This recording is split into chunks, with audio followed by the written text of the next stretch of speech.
1902 जब भारत को आज़ादी दिलवाने के लिए अनेकों क्रांतिकारी संघर्ष में जुटे हुए थे। देश का लगभग हर नागरिक आज़ादी की चाहत में था। उस समय हमारे देश के बहुत से क्रांतिकारियों ने अपने जीवन की कुर्बानी तक दी।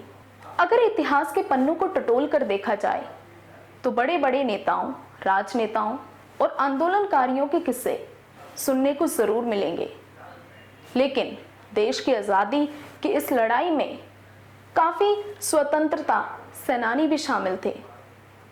उन्होंने काफ़ी संघर्ष किया, लेकिन उन्हें इतिहास के पन्नों पर दर्ज नहीं किया गया। उनमें से ही पहाड़ की एक क्रांतिकारी महिला भी शामिल थी, जो कि आज़ादी की खातिर कई बार जेल तक गई, अंग्रेजों के खिलाफ डटकर खड़ी रहीं।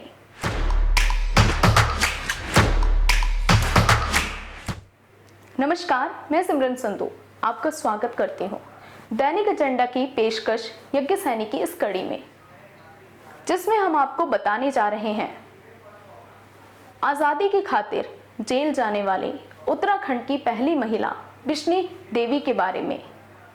बिश्नी देवी का जन्म 12 अक्टूबर 1902 को एक ऐसे जिले में हुआ था जिसकी जनता ने 1921 में कुली बेगार आंदोलन की शुरुआत करके स्वतंत्रता संग्राम में अपनी अहम पृष्ठभूमि निभाई थी।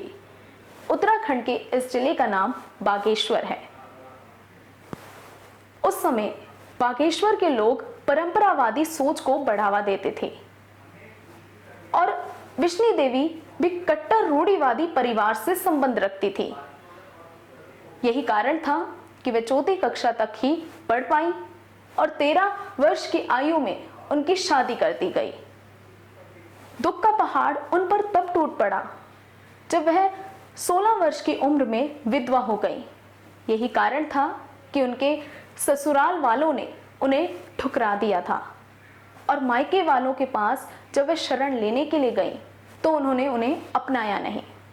इसके बाद बिश्नी देवी एकांत जीवन जीने लगी और 19 वर्ष की उम्र में वे स्वतंत्रता सेनानी महिला के तौर पर स्वतंत्रता से जुड़े आंदोलनों में जुड़ गई। वह वक्त उन दिनों का था जब बिश्नी देवी अल्मोड़ा में आई हुई थी। उन दिनों अल्मोड़ा के नंदा देवी मंदिर में अंग्रेजों से आज़ादी पाने की खातिर बैठकें हुआ करती थी। इन बैठकों में बिश्नी देवी बढ़ चढ़कर भाग लेती थी और इसके साथ साथ वह मां नंदा देवी के रात्रि जागरण में कुमाऊनी भाषा के कवि गौरी दत्त पांडे के गीतों का गायन करके आंदोलनकारियों को प्रेरित किया करती थी। इसके पीछे उनका उद्देश्य क्रांतिकारियों को उत्साहित करना था, जिससे कि आज़ादी के मतवालों में अलग ही जोश उत्पन्न हो और वह आज़ादी के पथ पर चलने से कभी डगमगाए ना। बिश्नी देवी के इस प्रयास का परिणाम यह निकल कर आया कि पहाड़ के पुरुष ही नहीं बल्कि महिलाएं भी स्वतंत्रता से जुड़े आंदोलनों का हिस्सा बनने लगी।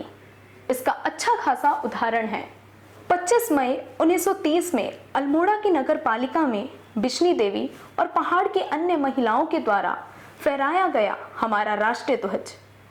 उस समय अंग्रेजों ने उन्हें रोकने की हर कोशिश की, परंतु पहाड़ की महिलाओं का जोश टस से मस नहीं हुआ और उन्होंने अंग्रेजों को मुंह तोड़ जवाब दिया। अल्मोड़ा में हुई इस घटना के बाद बिश्नी देवी को दिसंबर 1930 में अल्मोड़ा की जेल में पहली बार बंद किया गया। इस घटना के बाद से ही बिश्नी देवी आज़ादी की खातिर जेल जाने वाली उत्तराखंड की पहली महिला कहलाई। एक बार की बात है जब महात्मा गांधी ने नैनीताल में एक सभा को संबोधित किया था। पहली बार इस सभा में महिलाएं भी शामिल थीं। महात्मा गांधी जी ने महिलाओं को आज़ादी की लड़ाई में शामिल होने के लिए काफ़ी प्रेरित किया। बिश्नी देवी को इस सभा में महात्मा गांधी जी के द्वारा काफ़ी प्रेरणा मिली, जिसके बाद से वे चरखा बेचकर खादी का प्रचार प्रसार करने लगे। उस समय एक चरखा 10 रुपए का मिलता था, जिसकी कीमत बिश्नी देवी ने घटाकर लगभग 5 रुपए में महिलाओं को चरखा बेचा और उन्हें कातना भी सिखाया। इस तरह से बिश्नी देवी ने स्वदेशी आंदोलन में बढ़ चढ़कर भाग लिया। लोगों को जागरूक करने के लिए वह अल्मोड़ा में ही नहीं बल्कि उसके बाहर भी लगातार कार्य करती रही। 2 फरवरी 1931 में बागेश्वर में महिलाओं ने आज़ादी के लिए जुलूस निकाला था, जिसमें बिश्नी देवी ने उन्हें आर्थिक सहायता प्रदान की।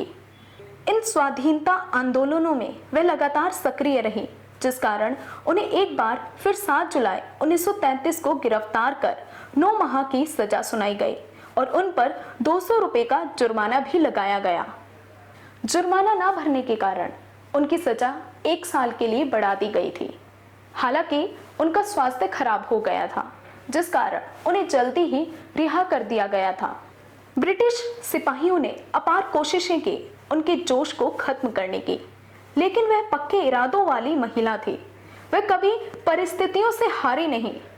पहाड़ की इस क्रांतिकारी महिला ने यहाँ के लोगों को आज़ादी का महत्व समझाया। सन 1974 में 73 वर्ष की उम्र में उनका देहांत हो गया। इसी के साथ इतिहास के पन्नों पर लिखा जाने वाला बिश्नी देवी का नाम अधूरा रह गया। आज भी हमारे देश के ज्यादातर लोग उत्तराखंड की इस क्रांतिकारी महिला की कहानी से अनजान हैं।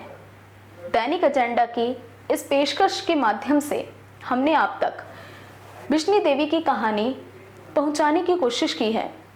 इसी के साथ मैं आपसे विदा लेती हूं। जुड़े रहिए हमारे चैनल दैनिक एजेंडा के साथ।